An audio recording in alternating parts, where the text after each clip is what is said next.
Everyone. Welcome to our series of interviewing our Astro-Bash speakers. Today, we are joined by Cameron Allen.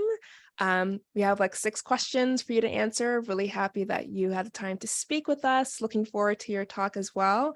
So to start off, let us know a little introduction. And if you want to slip your sun, moon, and rising in there, feel free.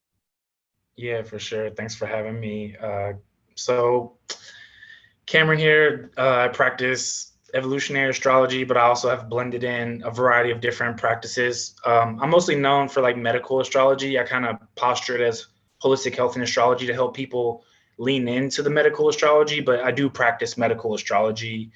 And I also have like learned a lot of traditional astrology as well. So for me, in my mind, and when I'm like writing in my journal, I'm like, this is really what an evolutionary astrologer is. It's like we're evolving and changing through time. And Yeah. so we accumulate all these different varieties of understandings in life, and we bring them together into like a synthesis. And so to me, that's what I call evolutionary astrology right now in this moment too. But anyway, that's like a whole nother thing. My sun, moon, and rising. Oh, I also practice herbalism in school for Ayurveda, in school for somatic therapy right now, a little bit, like a beginner's level program, and 2 courses for movement to be adjunctive to my medical astrology practice. So just a lot of variety of things. Mm. My sun, moon, and rising: Aquarius sun conjunct the North Node, Gemini moon, and Sagittarius rising. Excellent. And I can wait, see the Gemini mutability there with how many things you practice. yeah, I always feel like I want to bring, like, whenever I say that, I'm like, I also have 6 planets in Capricorn. Like, I always like saying that because, like, I feel like just to get my sun, moon, and rise, you're like, and I'm like, but like Yeah, also, totally. I yeah. have the same stellium, the same issue as well. I like what you said about how in evolutionary astrology, like we evolve with like what is happening. It's kind of like in the name itself, but I've never thought about it that way. So that's a really, really interesting perspective. And thanks for bringing that up. So I know that you practice evolutionary astrology and some other things that you've named. What would you say is like the biggest benefit or what you like the most about the various things that you practice?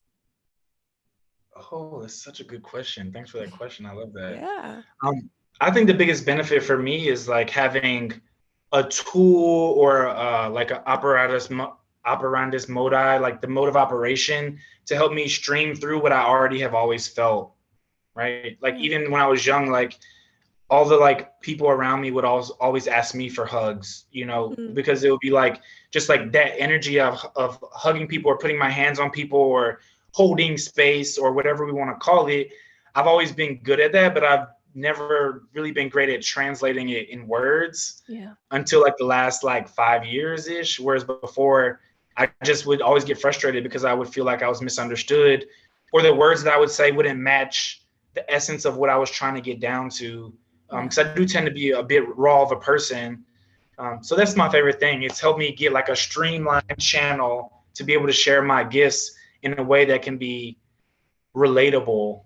Yeah. Yeah, It's like giving you a language and like a voice to be able to use. That's exactly. excellent. I love that. Um, what is the astrological misconception out there on the interwebs that haunts you the most, if you had one?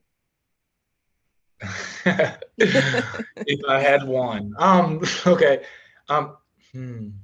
Or 2 or 3. I think honestly, just like the idea that this is how astrology should be done, or like Mm. even like when I talk to people, I'm like, don't let people should on you. It's like when people Yeah. should on astrology, that's what I like. The biggest misconception that it should be something, as if there's not a multiplicity of astrologies, Mm-hmm. and we're calling it astrology as if it's one thing.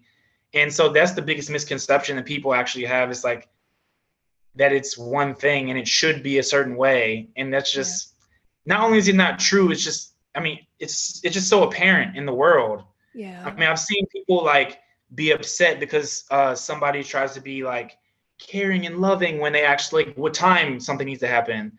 And then Yeah. I've seen like someone be like upset when it's like, I didn't ask for you to tell me this was going to happen. I just wanted to know that everything was going to be okay, and to Mm. be held in a space with someone who could see. And so that would be my thing when people should on astrology. Yeah, I Yeah. totally understand that.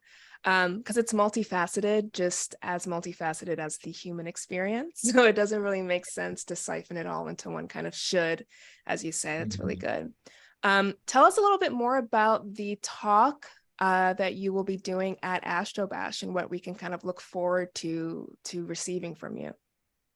Yeah, so I'm talking about like the psychosomatic dynamics around evolutionary astrology. So essentially, for me, it's going to be I haven't quite decided how much is going to be like embodiment practices versus how much is going to be like lecture style format, but it's definitely going to be an infusion of ideas and concepts, and that'll be more of the psycho, and then like taking those ideas and concepts and then weaving them into like a present moment experience, which would be more like the somatic practice of it. And I also will try to be sure to give people tips and tools and ways of thinking about how they can incorporate very simple things into their practice themselves. You know, it's like we're all working with these 12 archetypes, and I mean there's so much more to that, but we're all working with these 12 archetypes, the zodiac signs. And so it's like even the way I teach my students is like starting to build a medicine cabinet, right? So it's like Mm-hmm. for every psychological potential on the far side of Aries of this person doing too much or somebody who did so much that they feel burnt out,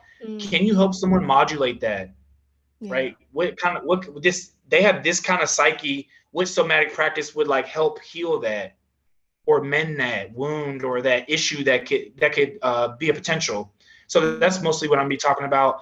Also, this is so far ahead in advance that then I know the way I am. Even if you could just see how I'm talking and moving, it's Yeah. like, will that actually even be the talk? You know, it's Mhm. like, Yeah. but you know, when I show up into a room and there's a group of humans and we drop into a meditation and there's a shared field, Mm, it becomes a happening. So that's yeah. one thing you can definitely bet on, that it's going Yeah. to be happening. And so I'm excited for you to be there with us, or everybody out there listening now and later, because it's going to be happening. So yeah. Yeah, that's something I really loved about your talk at ESAR. It was more than just a lecture, right? It was kind of an embodiment or like an experience that I really appreciated, connecting head and heart and body. So, yay, that's going to be really, really awesome. To kind of close us out, where can the people find you if they want to know more about you, more of what you offer, or kind of where you share your ideas? Totally, yeah. So you can find me if you can just go to YouTube and type in Cameron Allen Astrology. That'll be super helpful.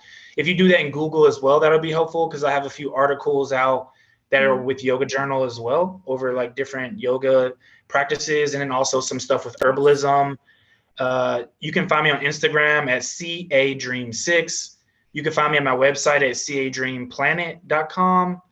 And I have classes in like a variety of places with Mm. Synchronicity University with Nadia Shaw, Mm. Astrology Hub, Kepler College. I don't know, and I'm doing some other stuff soon with a few other people. So You'll I'm be out there. everywhere. Yeah, I'm trying to be everywhere like air. Also, I'm just recently on the board of ESAR, so I'm giving a lecture. Congratulations. Actually, thank you. I appreciate that. Yeah. I'm giving a lecture here soon. Yeah, so look out for that. It's if you go on the ESAR website, it's there. And also, if you have any questions about ESAR, as we're like getting a new website and stuff like that. Shameless plug. Yeah. Just like reach out and let me know if you have any questions around any of that. So yeah, that's what I would say. Excellent. Excellent. I love that. Everywhere, just like air. And kind of closing Everywhere it like out. air. That's what I love saying. I say that all the time. Like I'm when people in taking Memphis that. like actually say that, they like say like, "Where have you been, Cameron?" I'm like, "Everywhere like air." Ugh, I'm putting Yeah. that in my toolbox. Well, thank you so much, Cameron, for joining us briefly to talk a little bit more about your perspectives and what you'll be talking about. For the viewers, if you are watching, registration for Astro-Bash is open, and early bird registration has been extended a few weeks, so you can go to astro-bash.com to learn more about our speakers like Cameron and to sign up before spots are all full. I look forward to seeing you there, and you too as well, Cameron. And thank you so much, everyone.